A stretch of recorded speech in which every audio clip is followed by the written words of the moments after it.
E aí, pessoal, tudo bem? Eu sou a Tainá, sou enfermeira e assistente direta do Dr. Ricardo. Eu participo do pré-operatório, da cirurgia e também auxilio no pós. E hoje eu acho que eu vou conseguir ajudar a fazer algumas perguntinhas que a maioria dos pacientes faz. Oi, Tainá. Nossa, vai ser bem legal, acho que a gente conversar sobre isso, porque a gente está junto sempre no consultório e a gente vê de perto, né? Você acompanha muito, você faz as respostas de provavelmente algumas coisas que a gente vai conversar aqui, você fala com o paciente, então a gente tem isso na ponta da língua, geralmente, você já sabe o que eles gostam de saber, né? Aquelas dúvidas simples às vezes para a gente, mas que se é simples para a gente e muitos pacientes perguntam, com certeza tem muita gente querendo saber, então a gente pode conversar. Pode mandar primeiro, vai, eu topo. Então, qual é o maior medo dos pacientes quando eles vão na consulta de rinoplastia? O maior medo, eu vejo assim, quem nunca operou nada, quem nunca fez cirurgia, o maior medo está relacionado a estar lá no procedimento cirúrgico, sabe? Então, eu vejo que eles estão sempre tensos, o que vai acontecer, como é que vai ser aquele dormir da anestesia. E sabe o que é legal? A anestesia evoluiu tanto hoje que é algo muito seguro. Então, para a gente, que a gente vê aquilo todo dia, o paciente dormindo para a gente realizar o procedimento, a gente vê aquilo como normal, né? E eles veem como algo muito assustador, porque nunca passaram por isso. E vários pacientes têm medo da intubação. Então, Isso. qual é a diferença da intubação do COVID, por exemplo? Então, quando a gente está falando de uma intubação no COVID, ela tem relação, assim, é a última medida que o médico está lhe dando para tentar salvar a vida do paciente e ele precisa melhorar a respiração ao máximo. E melhorar ao máximo significa ter um auxílio muito importante de um aparelho externo para essa pessoa respirar. E aí, até a doença ir embora, ele vai estar nesse respirador e aí depois tirar esse tubo é muito difícil, porque já estava pesado para o paciente e ele se acostumou com aquilo, é mais fácil. Então é muito difícil você ir para o tubo e sair do tubo. No procedimento, na cirurgia, ele é algo provisório só para proteção do paciente. Então, quando a gente está operando, o nariz tem o sangue que escorre um pouco para trás, então isso poderia ir para o pulmão. O tubo veda isso e evita algumas complicações e aumenta o controle da cirurgia. Então, a gente aumenta todo o controle que a gente tem sobre o paciente e isso fica mais seguro. Todos os parâmetros de respiração, frequência cardíaca, como está a pressão do paciente, eles são regulados durante a cirurgia. Então, o controle é muito intenso, inclusive mais seguro do que um procedimento com anestesia local e a sedação. Ele é um procedimento que a gente está mais seguro em questão de parâmetros, estão todos na mão e são todos controláveis. Então, é bem diferente, sabe? É algo assim, colocou, precisou, acordou o paciente, vai tirar o tubo, ele nem percebe que ele foi entubado, ele não sente. Aliás, se a gente não falar isso, o paciente não sabe que ele foi entubado. Então, isso é legal, é bem diferente, sim. E sobre medo de resultado? Tem pacientes que têm medo do resultado não ficar exatamente como eles querem. E aí, como você lida com isso? Isso na consulta pré-operatória, então antes de operar, a gente tem que ficar bem em cima mesmo, explicar que não é tão simples assim. Não é algo que a gente consegue olhar para o paciente e falar assim, ó, vai ficar exatamente do jeito que você quer e só vamos mudar discretas coisas. Não, a gente entende a ideia do que o paciente gosta. Então, se ele gosta menos empinado, mais empinado, se ele gosta daqueles narizes hiperfinos ou se ele quer mais grosso, e daí ele quer bem fino, tem como ser fino, né? Entra a questão da pele grossa e pele fina. Nossa, entra isso. Então, a pele grossa, por exemplo, ela não vai permitir nunca o paciente ter aquele nariz delicadíssimo, né? E aquele medo, por exemplo, do paciente ficar com o nariz de Michael Jackson, vai ficar assim. Não, aquela pele provavelmente não permite, e as técnicas hoje nem permitem ficar próximos disso.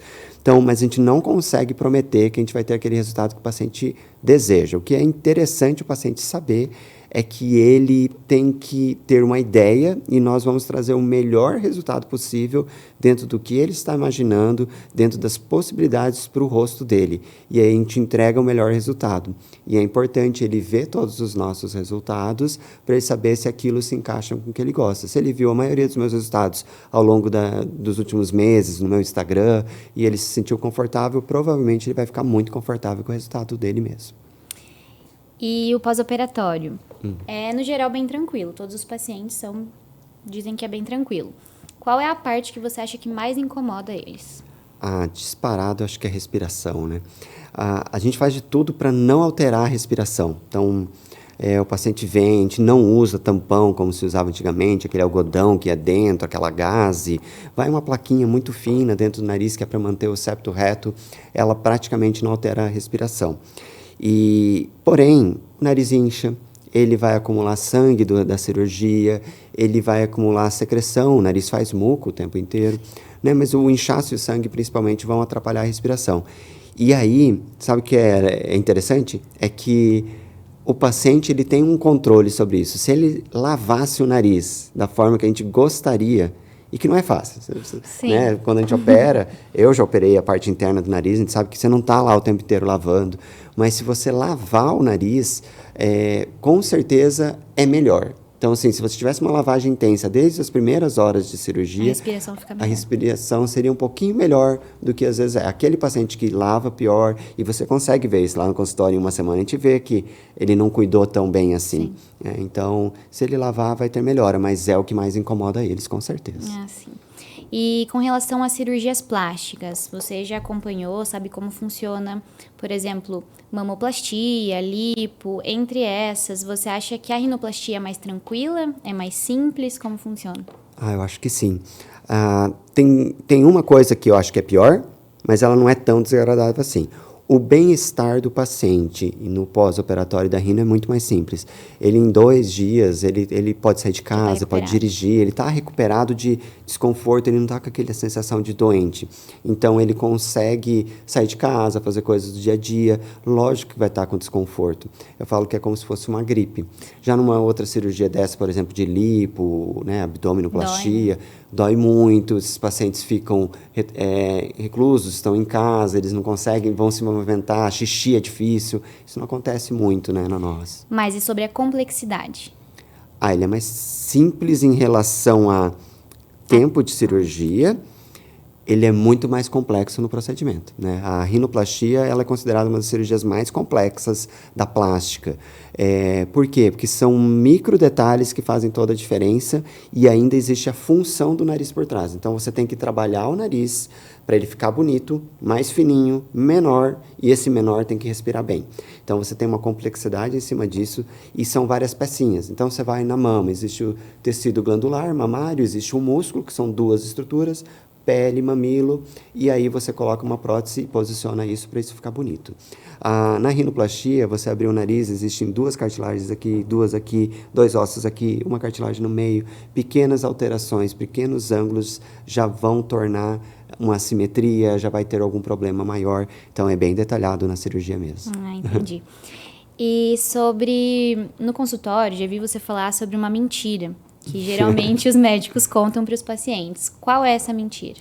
Nossa, essa mentira, assim... Relacionada à rinoplastia, né? A rinoplastia. É uma mentira frequente, sabe? O pessoal publica isso no Instagram e tal. O que eu vejo muito é o cirurgião falar que não quebra o nariz. Então, vários pacientes chegam no meu consultório e o senhor também não quebra? Não, praticamente...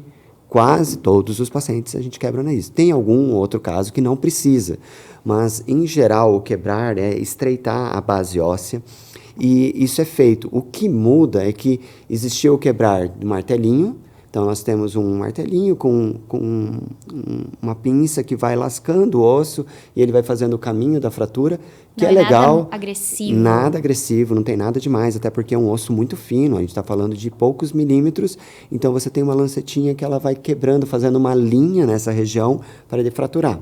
Essa é uma técnica. Aí nós temos a segunda técnica, que é fazer isso com um motor de alta rotação. Então, sabe aquela broquinha de dentista, aquele motorzinho que o pessoal usa no dente? Então, a gente vai e passa ela fazendo uma linha com esse motor e faz a fratura. E aí, o que mais publico agora, não, a gente não faz, é uma rinoplastia ultrassônica e esse ultrassônico não vai quebrar o nariz.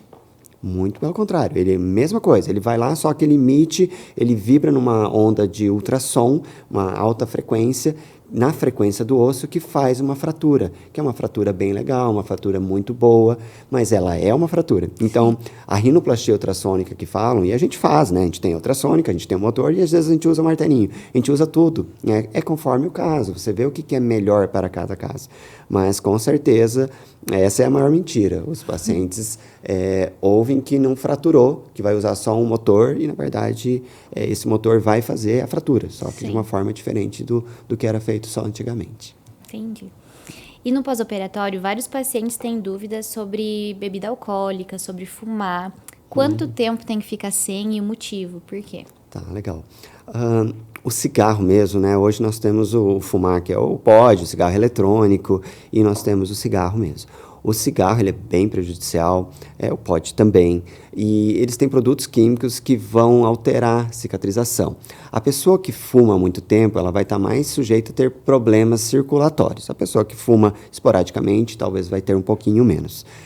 O que eu oriento, assim, se pudesse parar uma semana antes, eu sempre deixo isso um pouco maleável, porque a pessoa não vai parar. Você não consegue imaginar um cara que está fumando todos os dias, ele parar, tipo, um mês antes. Lógico que seria o ideal. Difícil. Mas se puder parar o quanto antes, né?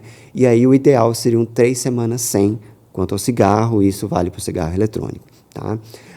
Quanto à bebida alcoólica, pode falar? E no pós? Então, daí Após a cirurgia, também 3 semanas sem 3 semanas fumar. após. Então, assim, o ideal uma semana antes, pelo menos, e 3 semanas após. Ok, Ficaria um mês sem entendi. fumar.